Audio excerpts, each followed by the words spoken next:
Stand up and face forward. Mr. I see there's somebody. Stand up.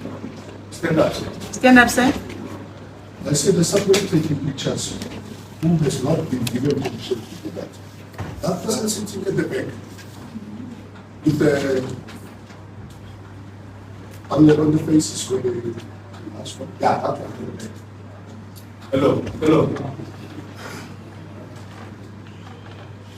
The gallery, let's remain silent, please. Thank you, Ashim. Let us remain written. But however, briefly, it is confirmed that he is illegal in the country. And for accused number 2, they've got an ID document. He's a South African citizen. So we do not need a Section 2 statement for accused number 2. With regard to the arrest of the accused, the 48 hours rule applies. They were arrested and the 48 hours expired on Saturday. And the law is very clear. If the 48 hours expires on a date that is not the court date, the court forthcoming on the first opportunity of a court date is today, and therefore they are legal before the Honorable Court. Indeed, Your Worship, we then request the 13th of November. That is the from just on behalf of the NPA. Basically, the 2 accused persons appeared before the court today, and their matter was postponed to the 13th of November for a formal bail application. Today, bail application could not proceed because the state needed to still do their bail investigations as to know whether the state will oppose or not oppose bail when the bail is brought on the 13th. Secondly, mu9th parliament takadai tachipiwa mari dzekuvakisa. Budget iri harisi kutaura nyaya yemari dzekuvakisa mastand. Takapiwa housing loan e40,000 mu9th parliament. Izvezvi nezvaita inflation nekuonawo zvamakawana kumusoro uku vari kuexecutive. Tiri kuda kuti mu budget a minimum of 150,000 as a loan yekuti MP awane pekugara. Handidika. Then tine nyaya yatisina kuona last time Minister Mtuli takabvumirana on the increase ye salary. Takabvumirana figure. A year later, that amount there was no change for my salary paid. Toda kuti kana makupindura ipapo last point kana makupindura nhasi zvamusingagone musagutsirire musoro toda kutaura nachokwadi. Amnangagwa oye, Amnangagwa oye, ZANU-PF oye, Pasine Matu. On the state of the party remains committed to upholding the highest standards of professionalism and enhancing its operational efficiency. In this regard, I urge all members of staff to consistently demonstrate exemplary conduct and integrity in the discharge of their duties. As ZANU-PF staff, our behavior and work ethic must reflect the party's ethos and values. I therefore call upon all staff to work beyond the call of duty, performing their responsibilities with dedication, discipline, and an unwavering commitment to excellency. Parliament is the ultimate guardian of the public purse and has the authority to exercise prudence over the nation's finances through appropriation, monitoring budget implementation, and ensuring transparency and accountability. And the role of Parliament in public finance management extends beyond approving the finance and appropriation bills. The budgetary process should underpin John Stuart Mill's utilitarian questioning philosophy of what ought to be the nature of budgetary allocations, namely, and I quote, "What quantum of human happiness does this generate? What level of suffering does it prevent? How many lives does it improve, and by how much? End of quote.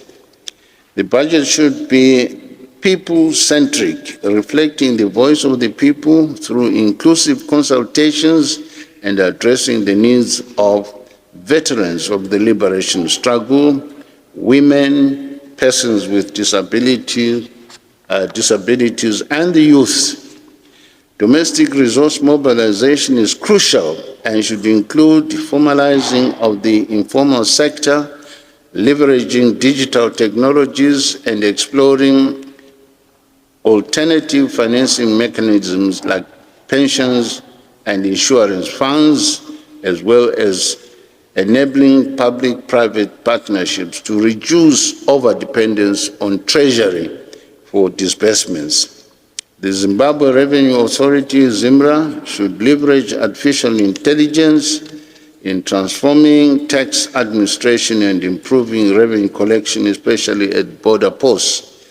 The extractive industries should be harnessed to generate more revenue for the fiscus, with a focus on value addition and beneficiation of our natural resources. There should be alignment between what Parliament appropriates and what Treasury disburses, as the Treasury is the servant of the legislature, not its master. Climate change adaptation and mitigation should be incorporated into the budget process through climate-responsive budgeting principles. Parliament must receive adequate and predictable funding to discharge its constitutional mandate of ensuring that the state and its government agencies are accountable to Parliament, especially in the prudential management of the public purse, wherein Parliament bears an obligation to maintain vigilant oversight on all government expenditure as mandated by Section 299 of the Constitution, in conjunction with Standing Order number 21A of the National Assembly. Parliament's oversight role, including the Auditor General's reports and the Public Accounts Committee reports, is essential for ensuring accountability and effective utilization of public resources.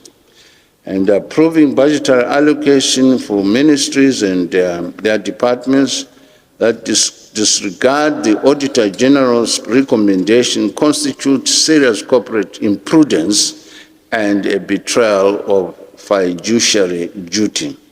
And finally, the budget should provide the fiscal scaffolding to transform constitutional tenets into lived reality for every Zimbabwean family, contributing to the realization of Vision 2030. I, for one, do not recognize the person who was inaugurated as the President of Tanzania. She is an illegitimate president. The Africa we dream of, peaceful, prosperous, and respected, will only emerge when our governance is guided by our values and not by our interests. Turning to recent examples, it is totally unacceptable. It is totally unacceptable when an Africa leader, in order to stay in power, will resort to killing his or her own people. In order to stay in power, will rig an election, as if they are God's gift to their country. When you have a country with millions of people, for any leader to think they are the only ones who can be president is pathetic. And therefore, and my apology to those who may come from Tanzania, but I'm mentioning this because they are your neighbor, that the recent election and what transpired the killings around that election, I, for one, do not recognize the person who was inaugurated as the President of Tanzania. She is an illegitimate president. Story now. Zimbabwean opposition leader Job Sikhala, head of the National Democratic Working Group, is due in court today in South Africa. He was arrested on Thursday in Pretoria while travelling with a relative after authorities reportedly discovered explosives in their vehicle. Joining us live from Harare ahead of the hearing is Isaiah Ndawana, national spokesperson for the National Democratic Working Group, to provide his reaction and insight. Isaiah, thank you for joining us. Good morning to you. A very good morning to you, and how are you doing? I'm doing well, thanks. How are you? I'm all right, but a bit shaken because of what transpired to our leader in South Africa. One can imagine. So can you tell us what led to the events of Mr. Sikhala's arrest in Pretoria last week? We know that allegedly there were explosives found in the car that he was travelling in. It's still very baffling to hear how that went about. But definitely, we cannot rule out foul play, which is at stake. Because Honorable Sikhala cannot be such a foolish man to carry a load of explosives, knowingly that it's illegal. And if he had that intention to have those explosives, he could have maybe used another person. So definitely, it was a planned thing, and it was a hasty plan, schemed, and those explosives were planted in the vehicle which he was using in South Africa. So what would point to that? As you say, the National Democratic Working Group believes that this was a setup and an act of foul play. What points to that? And from which side would that setup be? From South Africa's side or Zimbabwe's side? Well, in this case, the enemies are at play. Remember, Honorable Job Sikhala's house was bombed on the 30th of August. And on the 28th of October, there was a national press conference which was supposed to be held at Surface Trust in Belgravia, Harare. And before the onset of the conference in the morning, there was a subsequent bombing which was carried out in the early hours of that day. And concurrently in Highfield, a house was also bombed for the person called Mudenda. So this was actually a planned thing to link that the activities which were carried back home were done by Job Sikhala himself. So they were trying to substantiate, and that was a real reason why they had to plant those explosives in his vehicle. What can you tell us about his legal defense? He's meant to appear in court later this morning, and how he's doing right now? Well, he's in good spirits, and the courts or judiciary or justice is going to take its course. And remember, Job Sikhala was arrested more than 60 times back home, and he was acquitted on all those cases. So in this matter, we are also praying that justice is going to prevail.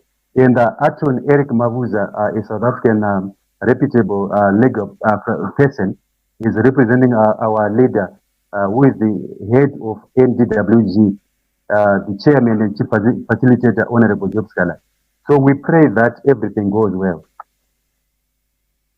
So we know that Mr. Sikhala has long been a vocal critic of ZANU-PF. You mentioned there many times that he's been arrested in Zimbabwe. Do you believe his arrest has a political motive behind it? He's been arrested more than around 60, 80 times. It's obvious that the adversaries or the political foes are really trying to make sure they achieve their objectives to silence Honorable Job Sikhala. But that will never be deterrent to us as an organization. Because we are supposed to fight for the justice, we are supposed to fight for the democratic cause, which is quite a cause for concern for us as an organization.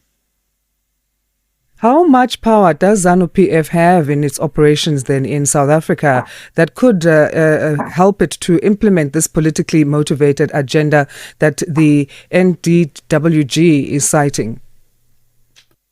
ZANU-PF is quite liquid in terms of finance. They can do anything at their disposal. And they've got a lot of serious intelligence at their domain, which can do anything across the globe, not only across Limpopo in South Africa or back home in Zimbabwe, but anywhere in the world. They've got the capacity to do that. What message would you have then for Zimbabweans, both here in South Africa and back home in Zimbabwe, as it comes to this case, who are watching it closely and who have been following Job Sikhala's journey in politics? They must remain strong, and they must unite for the purpose of making sure our democratic space is freed, our democratic space is given the space it deserves, so that the plurality of the democracy is actually pronounced accordingly. Do you believe he is safe in detention in South Africa rather than where it was in Zimbabwe? A detention is detention, my sister, no matter in South Africa or Zimbabwe. It's not very conducive to be in a detention or a prison in any given circumstance.